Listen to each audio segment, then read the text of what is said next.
ദിവ്യകാരുണ്യത്തിന് ആരാധനയും സ്തുതിയും പുകഴ്ചയും. പരിശുദ്ധ പരമ ദിവ്യകാരുണ്യത്തിന് ആരാധനയും സ്തുതിയും പുകഴ്ചയും.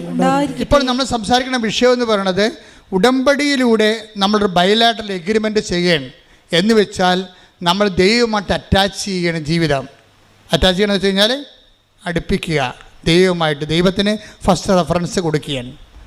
ഫസ്റ്റ് റെഫറൻസ് കൊടുത്തു കഴിഞ്ഞാൽ പിന്നെ ഉള്ള പ്രശ്നം എന്ന് വെച്ച് കഴിഞ്ഞാൽ, ഇപ്പം നിങ്ങൾ എൻ്റെ മുറിയിൽ അങ്ങനെ ഞാൻ ആരെയും കയറ്റാറില്ല. അല്ലേക്കുള്ള എൻ്റെ ക്രൂസ് വളരെ എൻ്റെ പ്രോജക്റ്റ് ചെയ്യുന്നവരായിരിക്കണം. എനിക്ക് അവരോട് ഡിസ്കഷൻ ചെയ്യാനുള്ള എന്തെങ്കിലും സീരിയസ് സബ്ജക്റ്റ് ഉണ്ടാകണം.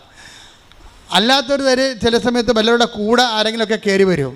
വേറെ ചില പ്രധാനപ്പെട്ട കക്ഷികൾ ചില സീരിയസ് ടോക്കുകൾ നടത്താൻ വേണ്ടി വരുമ്പോൾ മര്യാദ ഉള്ളവരാണെങ്കിൽ ഫോൺ വരുമ്പോൾ അവർ അച്ഛാ ഇത് സീരിയസ് ഫോണാണ്, ഞാൻ ഇന്ന് എടുത്തോട്ടെ എന്ന് ചോദിച്ചിട്ട് പുറത്തോട്ട് പോകും. ചില ആൾക്കാർ അവിടെ ഇരുന്ന് ഫോൺ ചെയ്യും എൻ്റെ മുമ്പിലിരുന്ന്. അപ്പം അവരുടെ കാര്യത്തിൽ തീരുമാനമാകും. പിന്നെ എന്താണ്, ഞാൻ 5 മിനിറ്റുള്ള ആ ചാപ്റ്റർ ക്ലോസ് ചെയ്യും, അയാളെ പുറത്താക്കും. എന്താ കാര്യം, അയാൾ എൻ്റെ അടുത്ത് ഇരുന്നുകൊണ്ട് വേറെ ആൾക്കാരെ വിളിക്കുകയാണ്. ഇതുപോലെയാണ് പ്രാർത്ഥനയുടെ വിഷയം.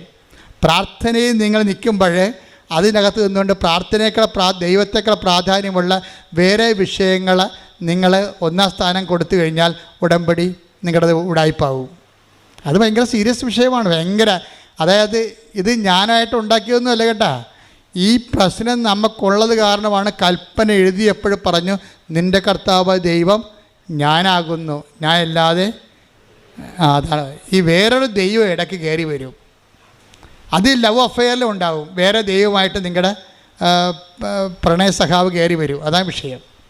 വേറെ ദൈവമായിട്ട് തരും. കാര്യം അവനാണ് തീരുമാനിക്കുന്നത്, അല്ലെങ്കിൽ അവളാണ് തീരുമാനിക്കുന്നത് നമ്മൾ പള്ളിയിൽ പോകണ വേണ്ടേന്ന് പറഞ്ഞ പോലെ. അതാ നമ്മൾ കുമ്പസാരിക്കണ വേണ്ടേന്ന് തീരുമാനിക്കണ ആരാണ്? കുമ്പസാരിച്ചാൽ പിന്നെ ഇവൻ്റെ തോണ്ടലും തൊഴിലൊന്നും നടക്കത്തില്ല. അതുകൊണ്ട് അവളോട് പറയുന്നത് കുമ്പസാരിക്കണമെന്ന് പറയും. ആ പന്നി പറയണം മാത്രമേ ഇവിടെ കേൾക്കത്തുള്ളൂ. തീർന്നില്ല, ഇവിടെ കാര്യത്തിൽ തീരുമാനമായില്ലേ? This is situations. അപ്പോൾ ഇതിൻ്റെ പ്രാക്ടിക്കൽ സൈഡ് ഒരു പക്ഷേ ദൈവത്തിന് ഗെറ്റ് ഔട്ട് അടിക്കണപ്പോൾ അതാണ്. അതുകൊണ്ട് തന്നെ ഉടമ്പടിയിലുള്ള മക്കൾ വളരെ സൂക്ഷിച്ച് വേണം ഇക്കാലങ്ങളിൽ. നിനക്ക് ഫ്രെയിം ഓഫ് റെഫറൻസിൽ ഫസ്റ്റ് റെഫറൻസ് നിന്റെ ദൈവം തന്നെയായിരിക്കണം. പ്രാർത്ഥിക്കുക, കർത്താവായ ദൈവമേ, എൻ്റെ ജീവിതത്തിൻ്റെ എല്ലാ കാലങ്ങളിലും ദൈവത്തിൻ്റെ വചനങ്ങൾക്ക് ഒന്നാം സ്ഥാനം കൊടുത്തുകൊണ്ട് ജീവിക്കാൻ ഉടമ്പടിയുടെ ഉത്സാഹത്തോടെ ജീവിക്കാൻ എന്നെ സഹായിക്കണമേ. ശ്രുതികട ഹല്ലേലൂയ.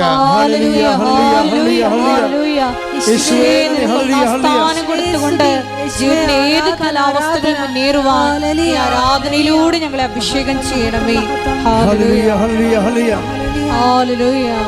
ആരാധന ആരാധന യേശുവേ, ആരാധന ആരാധന ആരാധന സ്നേഹമേ ആരാധന.